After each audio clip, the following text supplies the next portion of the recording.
Welcome to Life Beyond Death. Thank you for tuning in, and please click the like and subscribe buttons and hit the bell to be notified when a new video is posted.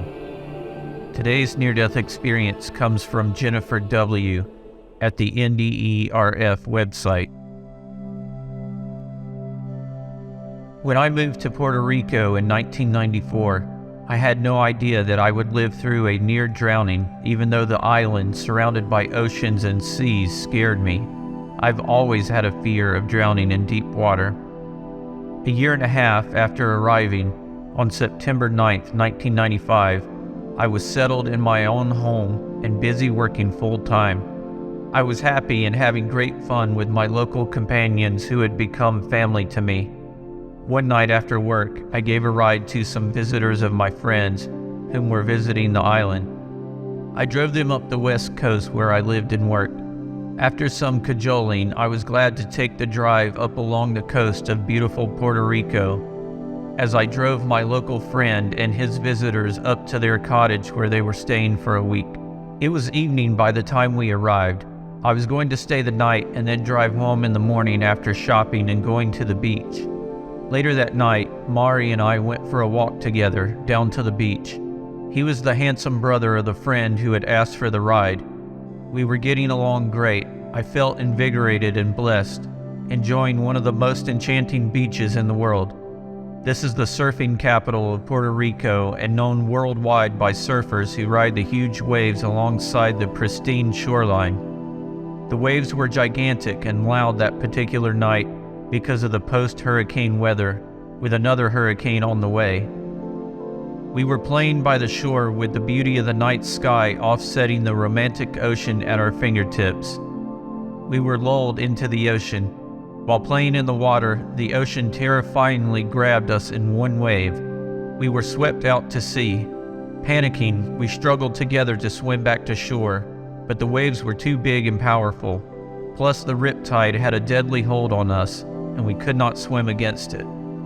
Personally, I knew nothing of riptides or what to do if ever caught in one, which is to swim parallel to the shore until out of the riptide current. I did know I was going to drown that night and would never make it back to the beach. Due to the violent blasting of the waves, Mari and I were forcibly separated 3 times.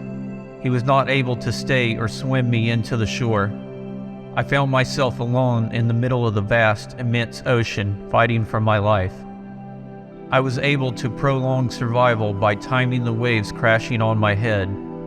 I think I was out there for about 30 minutes, although it felt like forever.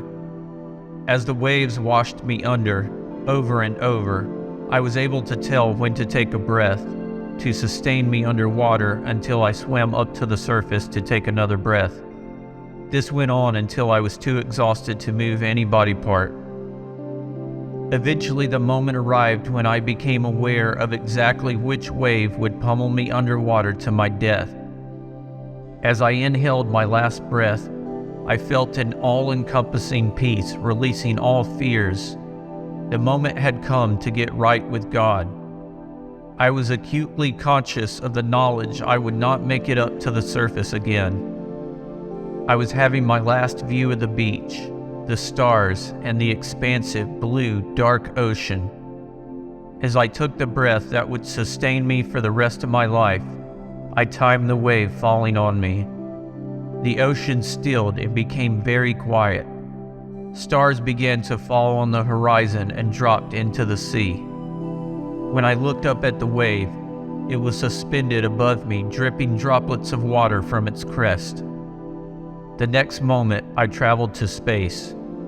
My spirit was taken in an instant to outer space and exploded into pure consciousness. I was acutely aware in my mind that I was traveling and had become an astral being. I was taken into the sky and into space.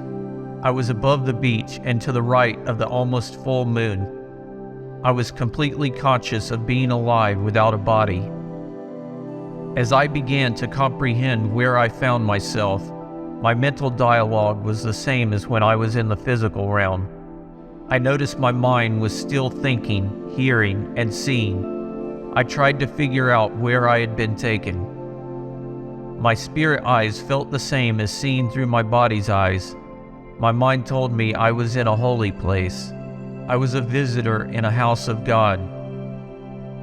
The next moments were timeless, as I was gently informed about how I lived my life on earth. Completely non-judgmental, yet clear and precise was the voice inside my head. I learned why I was dying and how it would affect my loved ones. More information kept flooding my consciousness as I listened, learned, and understood profound life conditions of the past, present, and future. I became my own proof of individual divinity, blessed with immortal life by the infinite mercy of God's unconditional love. The revelation seemed to go on until I noticed a bubble of light, so to speak, to the right of where I was floating. Inviting and comforting, all of my attention was eventually diverted to it.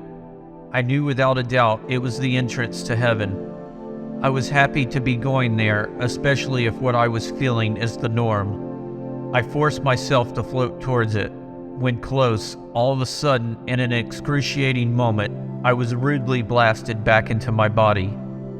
The last wave had slammed me down hard as I began the descent into the dark, watery abyss to my drowning death. Then I felt a hand. Miraculously, I was being rescued out of the last wave at the exact moment I was going to drown. Upon realizing I was being pulled to safety, I died and do not remember being pulled out of the water and laid on the beach. Upon resuscitation, when I struggled to wake up, I was shocked to find out I was still alive and still in my body. The only thing I could think about was my near-death experience and how much I wanted to go back to where I had just visited.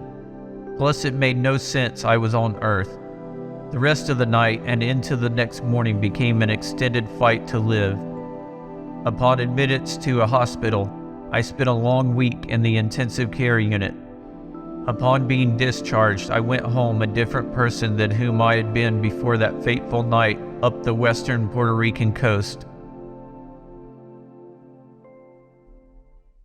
What do you think of this person's experience? Let me know in the comments section, and feel free to share your own experiences if you wish. Thank you for tuning in, and have a blessed day.